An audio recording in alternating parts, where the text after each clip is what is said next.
This is all you need to convert your VHS tapes to your computer. You will need to pick up one of these video cards from eBay. They're really cheap, just a few quid, and you'll get the driver with it as well. They will have an S-lead cable attached to them as well if your VHS player uses this or camcorder, etc. But you will need a phono lead and a SCART converter if your VHS player uses SCART. And all you do, just checking I'm in focus still, is match the colours on your phono leads to the colours. And if you buy a cheaper video card, you might notice it's a bit flimsy, so be careful.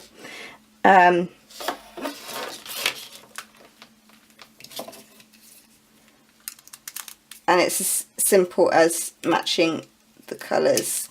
One is for video, so two are for video and one is for audio, but really you don't need to know which is which, because really it's just a case of matching the colours. You don't need to get that technical with it. And then that just slides in to the line 1 SCART socket on the back of your VHS player, and I'll show you that in a second. Just a quick note about your video card. It will be attached to your laptop or computer by USB leads, but when you're using the USB lead, if you're on a Mac or Tower desktop, then what you want to do is make sure that you're plugging it into the back of the computer and not through a USB hub or a port on the front of the PC tower. If you know which USB ports are 2.0 or 3.0 on your computer or laptop, then use those, because those are slightly faster for transmitting data. This is the back of my VHS player. When you plug your SCART converter in, you want to make sure that it's in your line 1 TV socket, not the line 3 in. It won't work through line 3 in, so if you're having problems, try switching it to the other one if they're not labelled.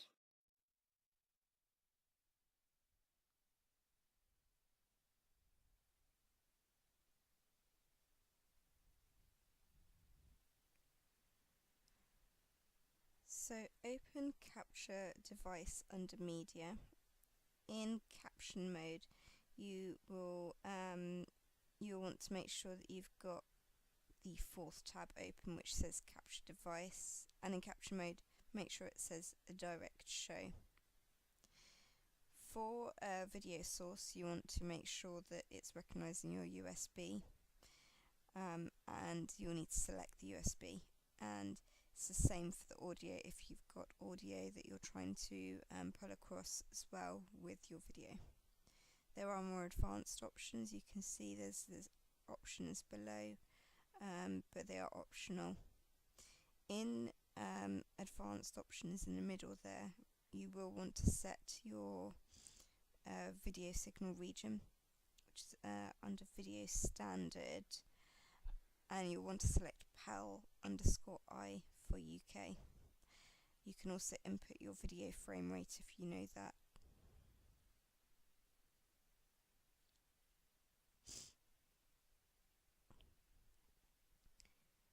In Europe and in USA, you will have different selections you'll need to make for video standard, but UK is PAL_I.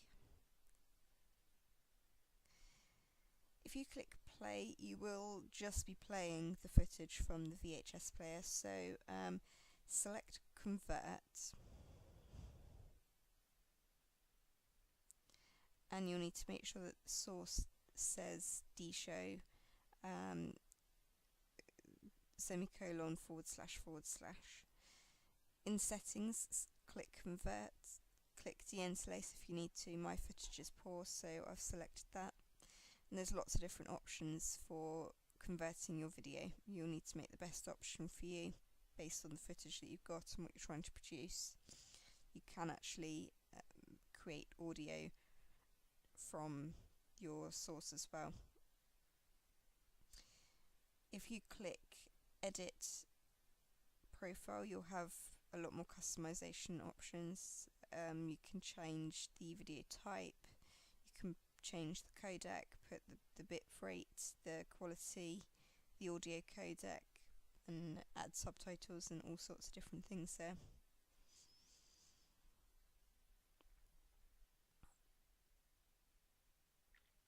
And you can change the resolution and the ratio as well.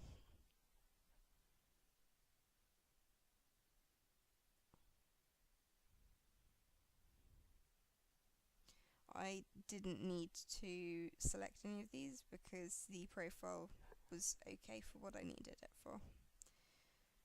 So then I clicked browse and just typed my file name and selected the folder I wanted it to go into.